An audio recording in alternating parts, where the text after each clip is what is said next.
Good afternoon, Your Honors. Is it time to abandon the rule that a foreign divorce obtained by two Filipinos abroad is against public policy and morals, and therefore void and not recognizable? Your Honors, it is time to abandon that outdated precedent. The freedom to choose one's status is a privilege inhering in a person as an intangible and inalienable right. Allow me to state the following points. First, there is no need for any legislation amending our present laws in identically conforming to a foreign law, in this case, the California Family Act of 1969. As a unique, special, and extraordinary judicial remedy, it is the petition for recognition of foreign judgments' basic premise that foreign laws, judicial decisions, and their effects, not having any Philippine counterpart, can be enforced locally if the effects are not violative of any Philippine prohibitory or mandatory law or any overriding Philippine public policy and morals. The remedy's availment is a fundamental constitutional right of every Filipino to correct his or her status. It is a part of customary international law. Second, the availability of three local Philippine remedies for marriage dissolution: nullity, annulment, termination by affidavit or reappearance, proves that Philippine public policy has always been open to the severance of marital ties between Filipinos. Article 26 of the Family Code and the Sharia law, in addition, demonstrate that absolute divorce per se is not offensive to our culture, tradition, and morals. Antonio versus Reyes, promulgated 19 years ago, enunciated, and I quote, "There is a corresponding interest of the state to defend against marriages ill-equipped to promote family life," unquote. Third, there is no prohibitory law and no mandatory law expressly disallowing absolute divorce between two Filipinos, here or abroad. Neither is there an overriding public policy against it. Both our Constitution and Family Code, the public policy statement on the protection of marriage, does not expressly refer to a prohibition against any kind of divorce or any danger thereof in particular, but to the institution of marriage in general. Marriage is an inviolable social institution. Our Constitution is a magnificent document. It provides aspirations, commands, and principles. There are two sections in our Constitution which says inviolable. The church and state, the separation shall be inviolable. That's a command. Marriage is a inviolable social institution. That is an aspiration. Because our Constitution cannot remedy all problems. And so that therefore the next sentence, and the state shall protect it. And so that therefore we have the Family Code to protect it. Fourth, Philippine law's omission or silence of a domestic or foreign divorce remedy between Filipinos does not signify an overriding public policy prohibiting the same. To be so, there must be a clear and positive statement of public policy against it. As Justice Marshall Harlan said, and I quote, "Legislative silence is a poor beacon to follow in discerning the proper statutory route," unquote. Justice Felix Frankfurter, in a case rejecting the creation of a principle by virtue of congressional silence, warned various consideration of parliamentary tactics and strategy might be suggested as reason for inaction of Congress, but they would only be sufficient to indicate that we walk on quicksand when we try to find, in the absence of corrective legislation, a controlling legal principle, unquote. To say that congressional silence creates a public policy is unsound. As Justice William Douglas said, and I quote, "It is as best treacherous to find in congressional silence alone the adoption of a controlling rule of law. The silence of Congress and its inactions are as consistent with a desire to leave the problem fluid as they are with an adoption by silence of the rule of those cases," unquote. And any legal principle resulting from an omission will only create a clearly fictional presumption in the light of the realities of the times.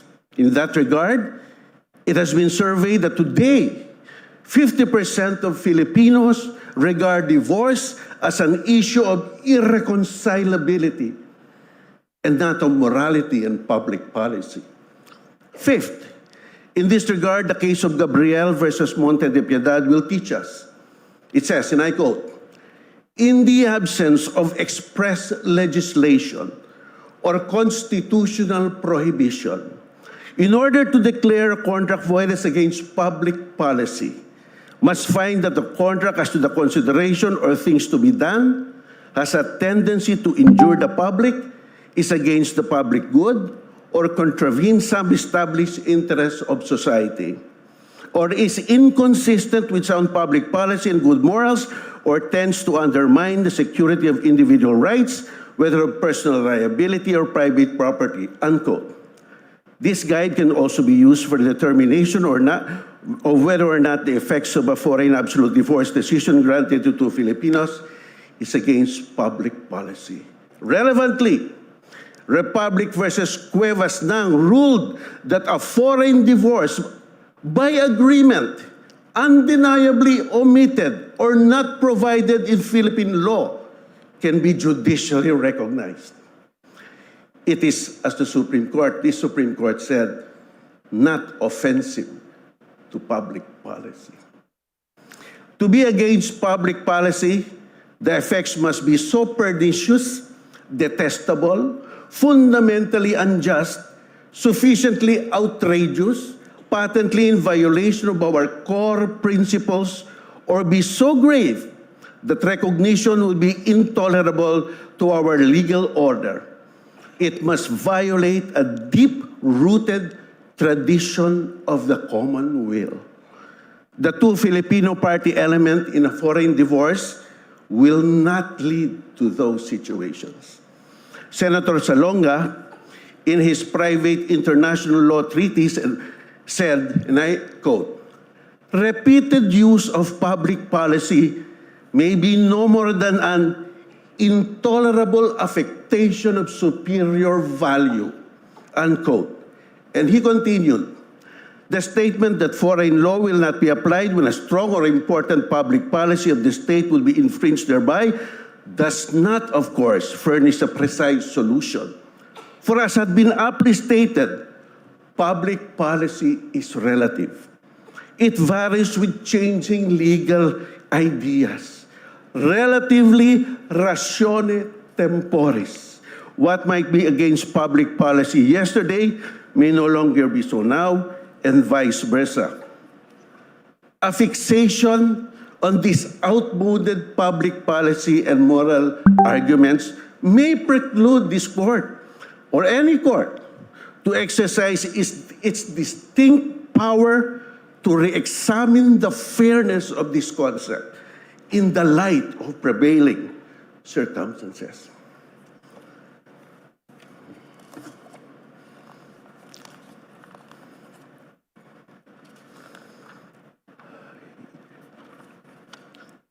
From the substantial similarity test referred to by American legal literature, which I call identity test, recognition of foreign judgment has changed to the effects test to determine its consistency with Philippine public policy.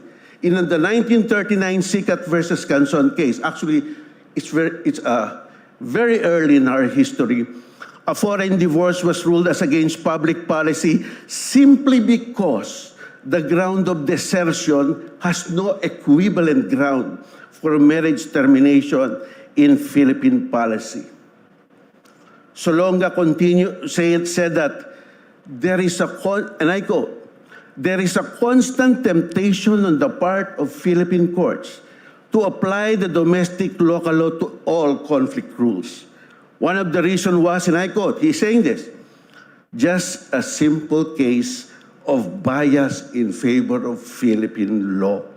Such approach exhibits a selfish provincial outlook, a case of judicial parochialism, overemphasizing local fancies.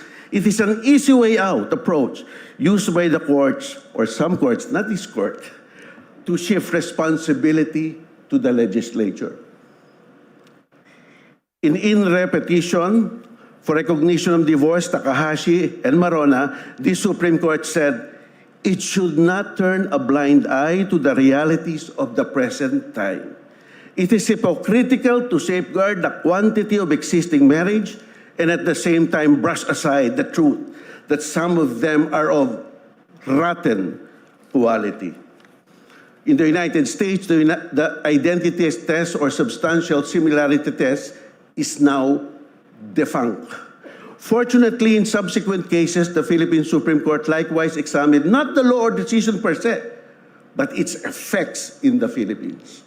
In Suzuki versus OSG, the Supreme Court ruled that in the recognition of foreign judgment, Philippine laws, and I quote, should not be pitted against the recognition of a foreign decree. Instead, the better course of action is to reconcile them and their effect in their and give effect to their respective purposes, unquote. Seventh, in Mr. Baluyot's case, the effects of the foreign judicial decree based on foreign law stated in the decision are this: marital dissolution, court custody, support, visitorial rights of children, termination of spousal support, separation of conjugal properties, all are consistent, if not exactly identical, with Philippine law. Indeed, what fundamental gain is it for the Philippines to refuse recognition and in so doing deprive deserving Filipinos of such effects not obnoxious or repugnant to Philippine law? 8. The Constitution Equal Protection Clause is violated by giving the chance of a favorable recognition between a Filipino and a foreigner on the one hand, but on the other hand, by assuring automatic rejection between a Filipino and a Filipino. Dito sa situation natin na ito, siguradong talo ka kasi Pinoy ka. The invocation of public policy will deny a remedy to Filipinos for what may be an injustice and an immuration in a relationship detrimental to their mental and physical health and well-being. The danger to our institution is to enhance or to carry on an obsolescent argument on public policy and morals. We have to look around. This is the distinctive power of the court in a petition for recognition of foreign judgment, to determine what is the public policy today by looking at the facts, looking around us, and then decide.